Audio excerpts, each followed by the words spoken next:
These 3 principles not only set you up for success right from the start, but they also help you avoid the biggest mistake most people make.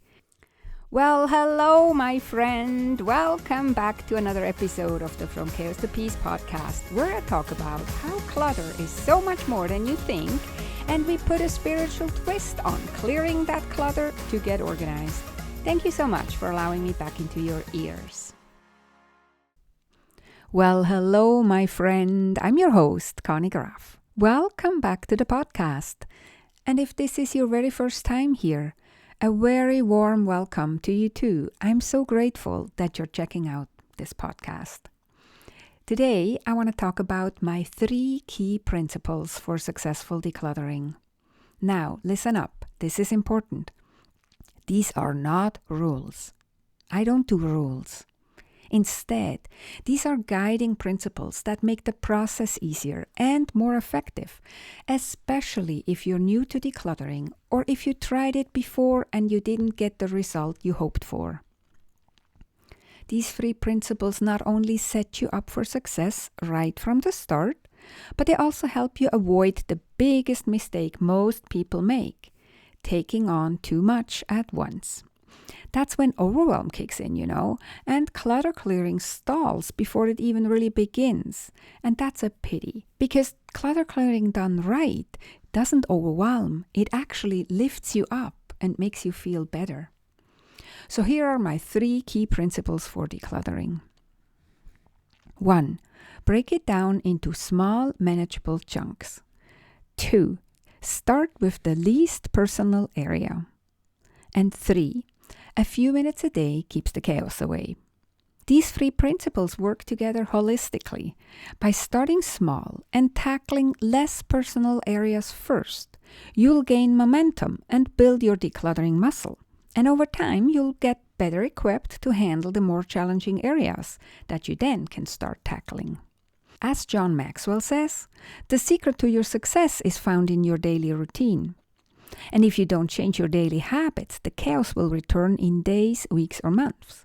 And because this cycle is so exhausting, you often end up with even more clutter than before. So, let's take a closer look at each of the 3 principles. Principle 1. Break it down into small, manageable chunks. The thought of decluttering can already be overwhelming, and many people either avoid it altogether or they dive in too deep, taking on too much at once, and then they crash and burn.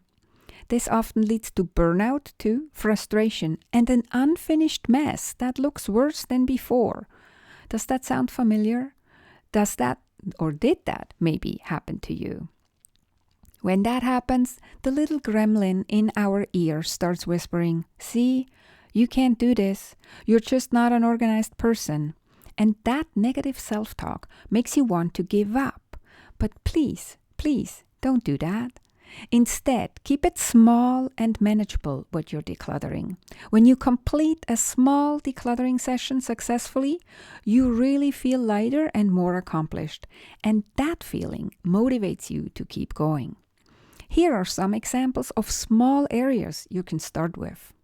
A single drawer, or a shelf in a closet, or maybe even only half a shelf. A small corner in a room, under the sink, any sink, kitchen sink, bathroom sink, laundry room sink. Maybe your handbag, or your wallet, or the trunk of your car.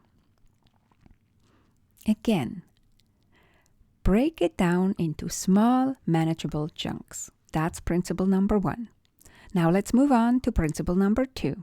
Start with the least personal area.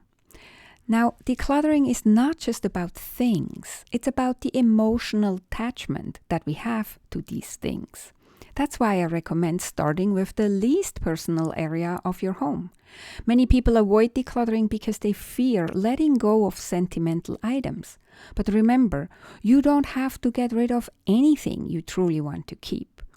I'm not here to tell you you have to get rid of something. That is not my job. The goal is to find your balance between what stays and what goes. And by starting in less personal spaces, you build confidence and also momentum. You get to practice decision making without the emotional weight of sentimental items. And then, when you do move on to more personal areas, you feel much more prepared. Your decluttering muscle is already trained to a little bit. It's fitter than it is now. And so those decisions might still be a little bit more challenging than less personal items to decide on, but you will have so much more practice and you will have so much more clarity too, what you want to keep and what you don't want to keep. So now here are some examples of less personal areas. The bathroom is most of the time not such a personal area. Depending on or who you are or how much you love to cook, the kitchen could also be a very, very good area to start decluttering, so less personal. If you're a chef, then maybe it's a different story. The broom closet is for sure not a personal area. At least I would be surprised if you tell me the broom closet is a personal area. Under the sinks, in the kitchen, in the bathroom, in the laundry room, that's often also not so much a personal area. And the sock drawer. I often come with the example of the sock drawer. If all things fail, start with the sock drawer. Of course, what feels less personal is different for anyone and everyone.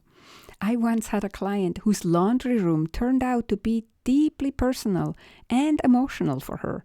So trust yourself and start where you feel it's easiest and you feel it's the least personal area. Okay, that was principle number two. Let's recap. Principle number 1 is break your decluttering into small, manageable chunks. Principle 2 is start with the least personal area to build confidence.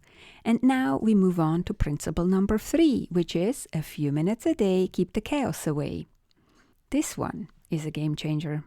Because most people think they need hours, days, or even an entire weekend to tackle clutter. But that's like doing a crash diet. It's not sustainable, and the results don't last. The easiest way to declutter is to make it a daily habit. When decluttering becomes part of your routine, you don't have to think about it. It just happens automatically. And you can get there much easier, and you can get to a clutter-free home much easier with a few minutes a day. Remember John Maxwell's wisdom. The secret to success is found in your daily routine. And that is true for decluttering as well.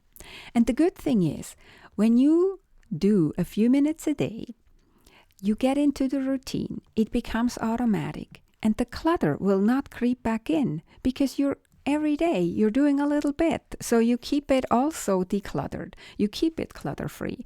The clutter doesn't creep back in, and you don't have to wonder what happened and why all of a sudden you have the whole house full of clutter again. Okay, now let's recap again. Number 1, break your decluttering into small, manageable chunks. Number 2, start with the least personal area. And number 3, make it a habit. A few minutes a day keeps the chaos away. Okay, my friend, that's what I have for you today.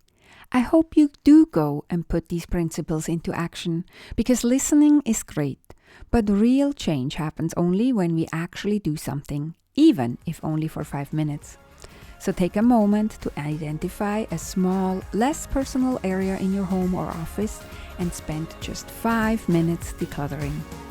Thank you for joining me today and listening all the way to the end. Have an amazing week, and don't forget to subscribe so you never miss an episode. See you next time. Take good care and be safe.